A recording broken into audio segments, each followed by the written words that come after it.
Hey, let's go get our vote on, huh? What do you say?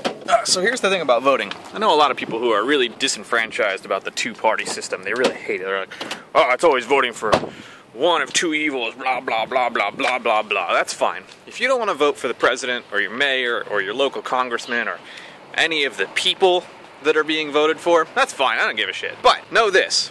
There are 13 different constitutional amendments and local laws that are being voted on in my county today. So even if I don't vote for any of the people, I'm still voting on 12 different things that are going to personally affect my life, which is why voting is important. I once heard somebody say they weren't going to vote as a form of protest, which is the stupidest idea to me ever. If you don't vote out of protest and you continue to not vote out of protest, then the person who is putting the ballot together is just going to make your right to protest illegal, and then you're gonna have to vote. Or, you know, some other kind of more extreme, hyperbolic example, but not voting out of protest is the dumbest shit ever. Turn off my cell phone before I go vote. It actually went a lot faster than I thought it was gonna be. There was like no lines at all. It was awesome. So anyway, like I was saying, voting, like if you don't vote for any of the people, that's fine. I mean, it's not fine, it's stupid, but if you don't want to vote for any of the people because you don't like the two-party system, or you want to vote for only third-party candidates, or whatever you want to do, that's fine. But the thing that's not affected by parties are the amendments and the local laws that you're voting on, and the things that affect your taxes specifically. Like, for instance, there was like 5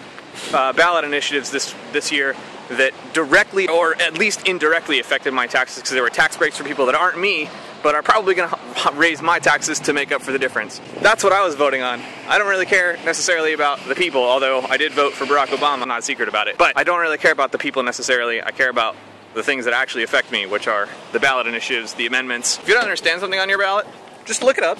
Ask your friends.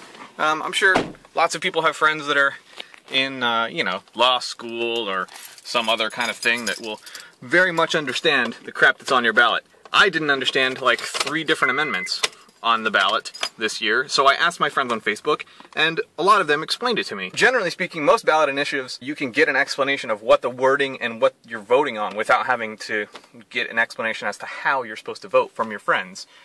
Sure, they'll offer up some suggestions, but, you know, my hardcore conservative political friends just explained the ballot initiatives that I didn't understand in a way that made me understand what it was, and I happened to vote against their, I'm sure, voting against what they believe, but at least now I understood what I was voting on. The supervisor of your county's election system is probably going to send you a sample ballot, if they haven't already. Read it. If you don't understand something, go online and research it. Even if you think you do understand something, go online and research it, because sometimes that shit can be confusing.